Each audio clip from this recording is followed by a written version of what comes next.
anyone could make up in their own minds and write it down as a fiction writer. You know, Alex, I have my own imagination, so I don't really need to see somebody else's imagination or read about it. But I love history, and it disturbs me greatly when history is not recorded correctly, or if history is misled, because then generations from now, people will never get a clear picture over what went on. And so, delving into conspiracies, I think, is just great intrigue and great dramatic television. And not only will it hopefully inform you, hopefully will entertain you at the same time.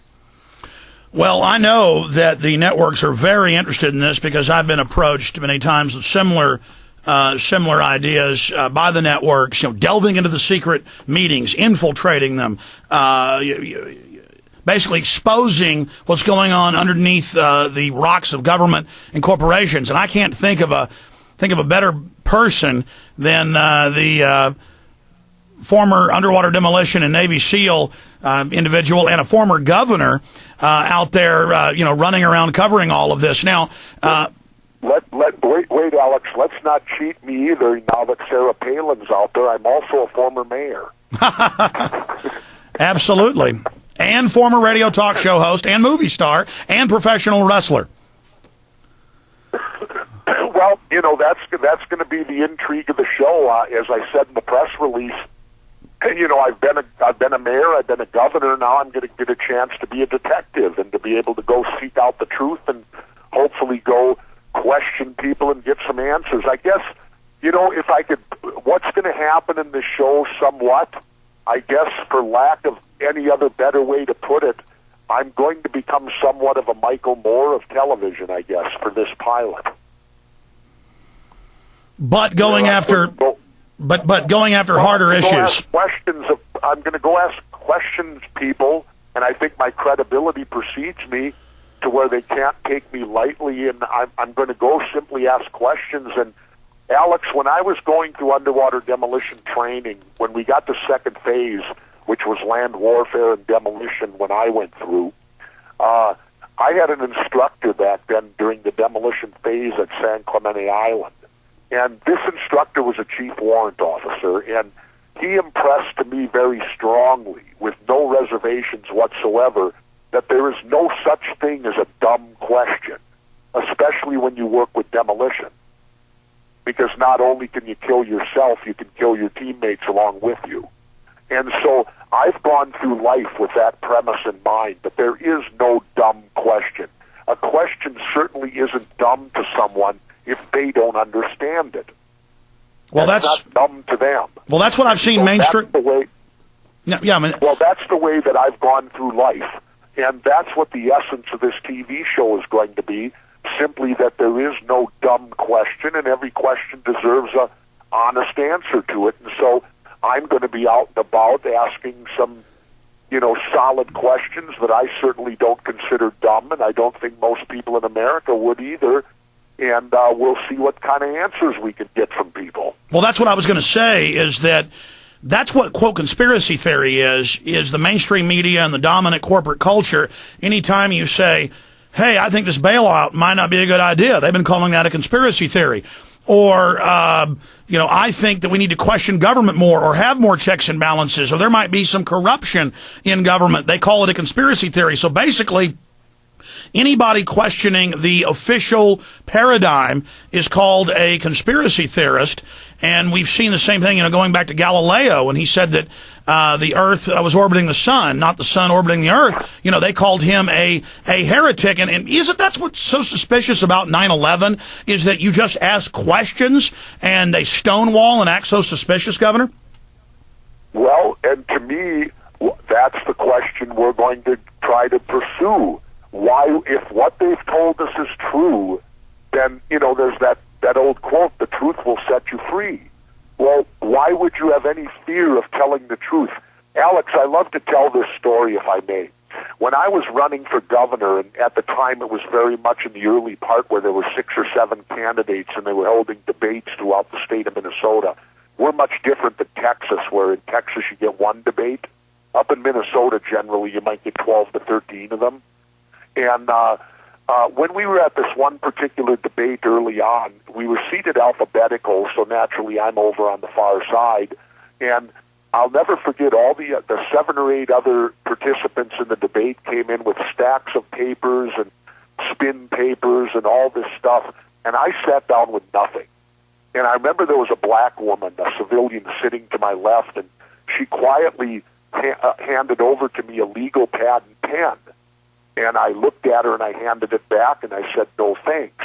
And she said to me, "Well, don't you think you'll need that?" And I whispered back to her, I said, "When you tell the truth, you don't have to have a good memory." And she looked at me and smiled and nodded. She fully understood what I just said to her. So in these debates, I didn't need all that stuff because, in essence, every question I was going to be asked, I would simply tell the truth. And if you do that, you don't need a good memory. And so that's what we're taking forward here. And people who will stonewall 9/11, well, why? If what you're saying is true, then simply tell the truth and let the chips fall where they may. Well, Governor, take the new NIST report. They have now retracted their previous 5 reasons Building 7 fell, that 47-story structure, for those that don't know, that was hit by nothing that day. And they've retracted that it was bad building construction. They have retracted that a fuel oil tank blew up and did it. They have retracted that the North Tower fell and gouged out 25% of the south face of Building 7.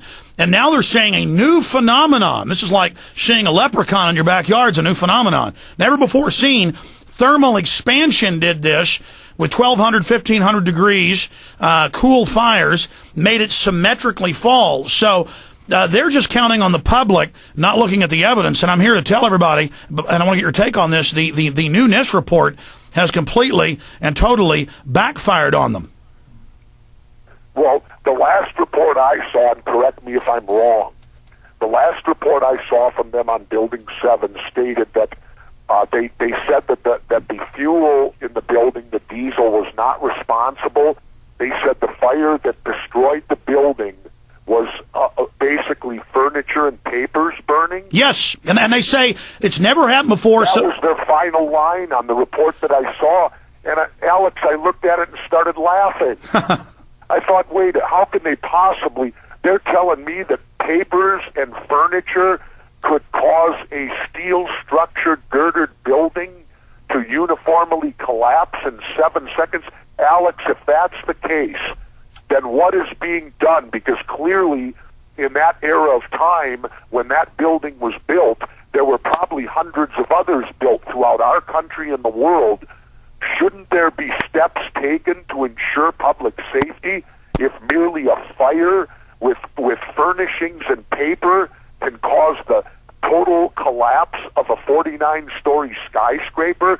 What is being done about that? Well, let me tell you, federal agencies then put out new guidelines in the last month telling them to build buildings differently, and major engineering firms and groups are now suing the federal government saying this isn't true, this isn't reality, and they're saying if this is the case, then a Bic lighter would be able to burn down a building, and we don't need controlled demolition companies anymore.